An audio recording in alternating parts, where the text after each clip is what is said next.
Hello friends, welcome back to my YouTube channel. आज हम बात करने वाले हैं भिन्न की, जिसे आप सभी अंश बटा हर के रूप में जानते हैं। हर शून्य नहीं होना चाहिए। एक लेमन की भाषा में और सरल शब्दों में भिन्न का यही मतलब निकल के आता है। अगर आप और अधिक जानकारी चाहते हैं तो इसके बारे में एक मैंने डिटेल वीडियो बनाया है, जिसका लिंक आई बटन में या एंड स्क्रीन में दे दूंगा। आप ज़रूर देखिएगा। भिन्न एक बहुत ही इंटरेस्टिंग और महत्वपूर्ण टॉपिक है। भिन्न हमें किसी वस्तु का या संख्या को बांटने की पूर्ण जानकारी प्रदान करती है। किसी वस्तु को कितने भागों में बांटा गया और उसके बाद किसी व्यक्ति विशेष को कितने भाग दिए गए, इसे हम एक छोटी सी कहानी के माध्यम से समझते हैं। महेश और गुलशन दो दोस्त हैं। उनके पास एक सेब है। वो चाहते हैं कि वे बराबर बराबर बांट कर इसे खाए, तो उन्होंने उसे दो बराबर भागों में बांट लिया। अर्थात दो बराबर इसे कर लिए, आधा आधा कर दिया सेब को, जिसे हम कहेंगे महेश ने सेब खाया बराबर है आधा सेब, और गणित की भाषा में कहेंगे 1/2। गुलशन ने सेब खाया आधा सेब बराबर 1/2। अभिप्राय यह है कि सेब के दो बराबर हिस्से किए गए और दोनों दोस्तों ने आधा आधा सेब खाया। यहाँ हमें जानकारी मिलती है कि आधे भाग को गणित में 1/2 के रूप में लिखते हैं। लेकिन अगर गुलशन चाहता है कि महेश भाई आधे से ज़्यादा सेब खाए, तब ऐसी स्थिति में क्या करना है? तो ऐसी स्थिति में हम फिर से ये मान लेते हैं कि सेब के संभावित जो भाग हैं, छोटे छोटे जो टुकड़े हैं, वो कितने किए जा सकते हैं। मान लीजिए उन्होंने उसके 8 टुकड़े कर दिए। गुलशन ने महेश को कहा कि भाई आप 5 भाग सेब ले लीजिए। तो इस प्रकार हम कहेंगे महेश ने सेब खाया बराबर है 5/8। अब बचता कितना सेब है? बाकी सेब बचता है 3 भाग। तो इस प्रकार गुलशन ने सेब खाया बराबर 3/8। जब हम इन्हें जोड़ते हैं तो 5/8 जमा 3/8 बराबर 8/8।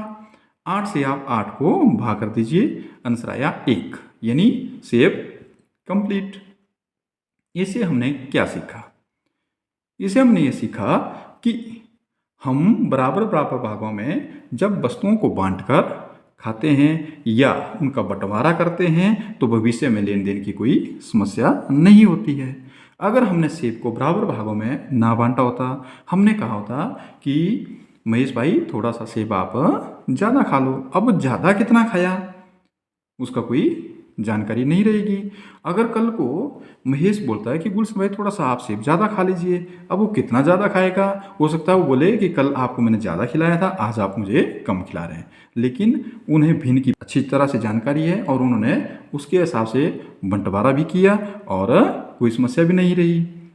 तो हम क्या कहेंगे, यह तो मात्र एक उदाहरण है, इतना ही कहूँगा। लेकिन भिन्न हमारे दैनिक जीवन का एक महत्वपूर्ण हिस्सा है। अगर हम बात करें कि 5 भाई हैं, अब उनमें ज़मीन का बंटवारा करना है, तो पहले हम ज़मीन के 5 भाग करेंगे। तो इस प्रकार एक भाई को मिलेगा पूरे भाग का 1/5 भाग। इस प्रकार से हम इसकी परिभाषा भी कह सकते हैं कि भिन्न वास्तव में है क्या। भिन्न एक ऐसी संख्या है जो संपूर्ण भाग का अंश से संबंध अभिव्यक्त करती है, अर्थात संबंध को दर्शाती है। A fraction is a number representing part of a whole. The whole may be single object or a group of object. अब हम बात करते हैं इसके उदाहरण की। तो उदाहरण के रूप में हम लिख सकते हैं 1/3, 2/5, 7/9। हम 0 भी लिख सकते हैं, 1 भी ले सकते हैं, 2 भी ले सकते हैं। पर भिन्न की जो कंडीशन है वो धनात्मक संख्याएं ली जाएंगी। ऋणात्मक संख्याओं को भिन्न में हम नहीं लेते हैं। अब हम थोड़ी सी बात कर लेते हैं भिन्न के प्रकार की। तो भिन्न कितने प्रकार की होती है? भिन्न 2 प्रकार की है। उचित भिन्न, जिसमें अंश छोटा होता है, हर बड़ा होता है, जैसे 3/5, 4/7, 5/9। दूसरी आती है अनुचित भिन्न, जिसे हम मिश्र भिन्न भी कहते हैं। जैसे 11/5, इसमें अंश बड़ा है, हर छोटा है। 7/3, 5/2। अब हम बात करें मिश्र भिन्न की, तो मिश्र भिन्न में हम लिख सकते हैं 2 सही 1/3, 5 सही 2/7। प्रश्न आता है कि 2 सही 1/3 का मतलब क्या होता है?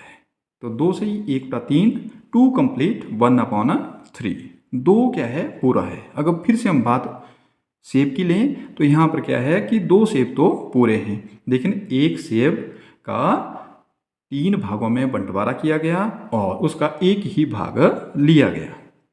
अब बात फिर से करें कि इसे इम्प्रॉपर फ्रैक्शन के साथ क्यों लिया जाता है? क्योंकि जब हम 2 से 1/3 को हल करते हैं तो हमारे पास क्या आता है? देखेंगे 3 से हम 2 को मल्टीप्लाई करेंगे और एक उसमें जोड़ देंगे और नीचे लिखेंगे 3 ही लिखेंगे, क्योंकि हर जो है 3 ही रहेगा, क्योंकि ऊपर है 2 कंप्लीट 1/3, 2 से 1/3। तो इस प्रकार से हल करने पे हमारे पास आता है 6/1/3 बराबर 7/3। 7/3 में अंश बड़ा है और हर छोटा है, इसलिए हम मिश्र भिन्न को अनुचित भिन्न भी कहते हैं। इसे और अच्छे से समझने के लिए एक और प्रश्न लेते हैं। प्रश्न है 7 सही 4/5। तो 5 से हम 7 को मल्टीप्लाई करेंगे और 4 इसमें जोड़ देंगे और बेस यानी हर हमारे पास 5 ही रहेगा। तो 5 × 7 हो गया 35 जमा 4/5, जब जोड़ दिया 39/5। बात कर लेते हैं भिन्न के व्युत्क्रम की। भिन्नात्मक संख्याओं का व्युत्क्रम क्या होता है? अगर हम शब्द की बात करें, व्युत्क्रम 2 शब्दों से मिलकर बना है, व्युत जमा क्रम, क्रम में परिवर्तन। भिन्न लिखते हैं हम अंश बटा हर, तो व्युत्क्रम होगा हर बटे अंश। उदाहरण के तौर पर 3/5 का व्युत्क्रम होगा 5/3। अच्छा, तो एक बात है, अगर किसी भिन्न का हर लिखा ही ना हो तो उसका व्युत्क्रम क्या लिखेंगे? जैसे 3 का व्युत्क्रम क्या लिखेंगे?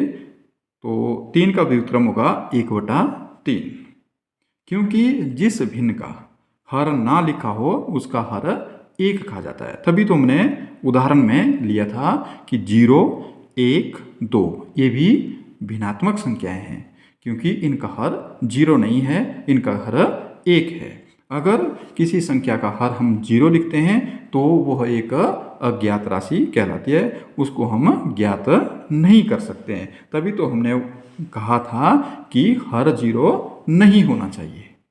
अब बात आती है तुल्य भिन्न की, इक्विवेलेंट फ्रैक्शन। तुल्य का मतलब होता है बराबर, इक्विवेलेंट मीन्स इक्वल। तो जैसे हमारे पास एक उदाहरण है 1/2। अगर इसकी हमने तुल्य भिन्न लिखनी है तो क्या लिखेंगे? तो इसकी तुल्य भिन्न होगी 2/4 बराबर 3/6 बराबर 4/8 बराबर 5/10। तो इनमें कॉमन भाग, जो कॉमन पार्ट है उसे अगर हम निकाल देते हैं तो निकालने के बाद हमारे पास फिर से वही बचता है 1/2। तभी तो हमें इसे तुल्य भिन्न कहते हैं। एक और एग्जाम्पल के तौर पर, जैसे 3/5 3/5 है, तो इसकी तुल्य भिन्न होगी 6/10, 9/15 और 12/20। अगर हम इनके कॉमन भाग निकाल लेते हैं तो फिर से बचता क्या है हमारे पास? 3/5। तो इस प्रकार इन्हें हम तुल्य भिन्न कहेंगे। तो आज के लिए इतना ही काफ़ी है। नेक्स्ट जो हमारा वीडियो होगा उसमें हम बात करेंगे भिन्नों के जोड़ और घटाव की। Thank you. अगर जानकारी अच्छी लगी हो तो लाइक ज़रूर कीजिए और नए चैनल पे आए हैं तो सब्सक्राइब ज़रूर कीजिएगा।